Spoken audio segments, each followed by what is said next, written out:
Good morning, fellow YouTubers. I gotta say, this nomadic life suits me. I remember I saw this movie. I was somewhere between the ages of like 4 and 6. I think closer to 4. And I saw this movie about some guy and they actually filmed it right by the 405. He was living right like on an under ramp with a lot of foliage growing over, and it would show him like hiking in his little trail into his little like sleeping area and hiking out of it in the morning. But he was basically like a Vietnam vet that was staying at the Veterans Administration Hospital, which really is right there. And he would be in the hospital sometimes like for 6 weeks, and then he'd be out of the hospital for like 6 weeks. And so he would live under the freeway off ramp, and he didn't really have a care in the world. He was just like kind of a happy-go-lucky guy that didn't really mind that existence, and societal's points of view didn't really faze him, and he was happy. And I remember kind of seeing that.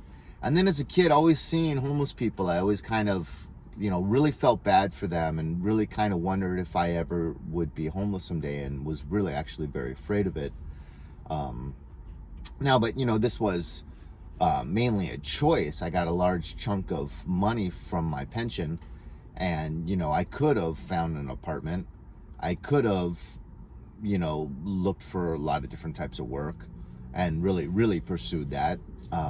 But my fear is that I would end up squandering that nice chunk of change.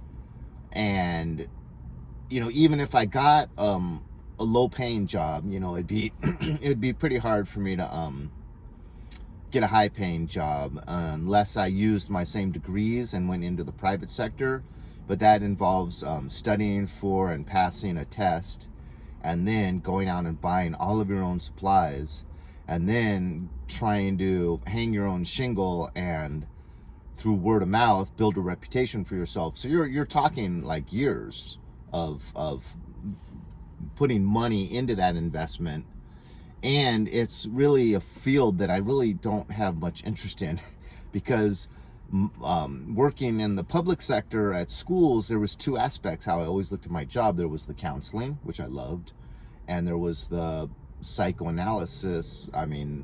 Not psychoanalysis, psychometrics, writing these psychoeducational reports, where it's just testing these kids, testing their limits, so you're getting them very frustrated, testing them in all different areas of psychological processing, 7 different areas, such as like visual motor integration. So you're seeing something with your eyes, you have to visually process it correctly, use the fine motor skills in your hand to try to replicate what you're seeing. And then you'll do like also visual tests and fine motor tests, and interview teachers. How's the fine motor skills with writing and cutting with scissors and whatever. And you can figure out, okay, if that visual motor integration score is low, is it mainly the visual processing that's the weakness, or is it mainly the fine motor skills that's the weakness? And auditory processing, and then other types of processing like conceptualization, being able to grasp ideas, association, being able to see associations and relationships between similar and dissimilar things. So you assess all that, and then you try to find a learning disability, or it could be all these other eligibilities. And it's just a big racket on ways to get additional funding for the school under these different special education eligibilities, because it provides federal funding. Once they meet eligibility, the psychologist recommends that eligibility.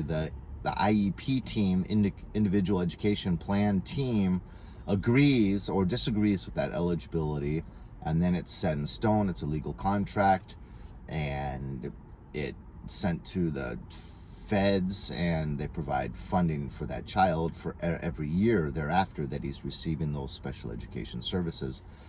So, I could have gone on in that that, like I said, that would have probably eaten my entire chunk of change they gave me up slowly and slowly, and in a field that I'm not really that interested in pursuing. But I could also then pursue the therapy, but that's very, very hard to get. A parent that's willing to give them educational counseling every week. Most parents would be like, you know just get it done, Johnny, or, oh, we'll take you to Disneyland if you spend an hour a week studying this crap, or whatever. Excuse me. Johnny. So yeah, it's fun. I'm always meeting people, always solving problems. I love that about backpacking. Is the whole time you're out there, you're thinking, okay, I got these limited resources, whether it be string, lighter, firewood, whatever you're using and relying on for your survival. And I've got these limited resources, and I've got this environment I'm trying to survive in that comes with its circumstances and its pros and cons, whether it be a lot of water or not enough water, too much humidity, not enough humidity, too much rain, so I've got these set of environmental circumstances and these set of resources. How am I going to give myself as much comfort and survivability and sustainability as possible and mesh these two together? So I love that problem solving real world situations. It's so much more enjoyable to me than solving analytical stuff and pie in the sky stuff. I'd rather be given a set of resources and a set of circumstances in the real world by myself and use my own brain cells to figure out how can I make this a pleasant, survivable, sustainable situation.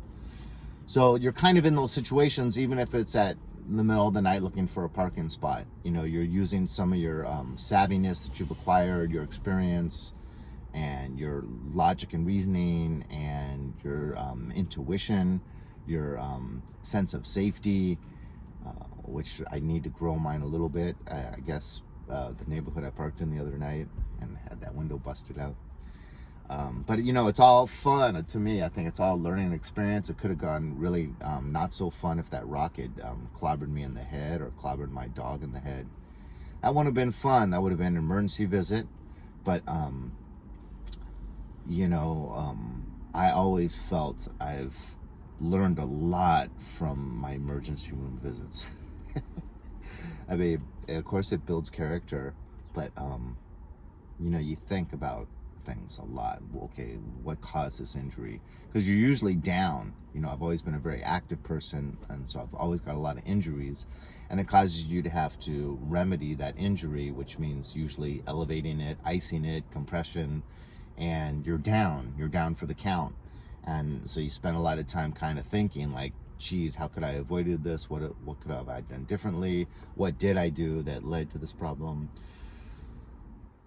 Yeah, so nomad life is nice, even in the city, but I prefer it much more traveling.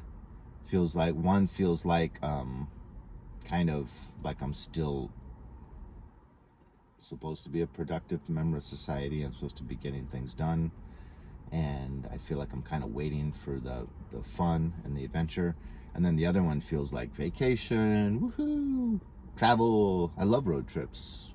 Go see America, go visit different places, and sometimes just changing up the environment can really kind of, being in a place you've never been in before, and learning. I enjoy learning the streets, learning the vibe, what the locals agree on and disagree on, their little mindsets, how it might be different from my mindset or the community I'm from.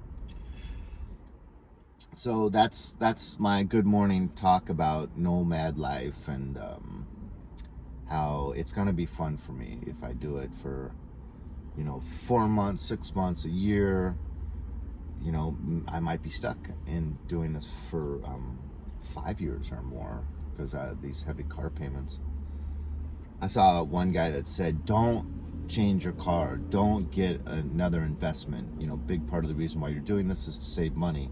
So don't go out and spend money. I'm like, too late. But anyways, God bless. Have a great day. And I'll talk to you later. It's Sunday. I got my son coming down. We're going to barbecue up a bunch of steak and chicken. And that means the dog will be eating good tonight.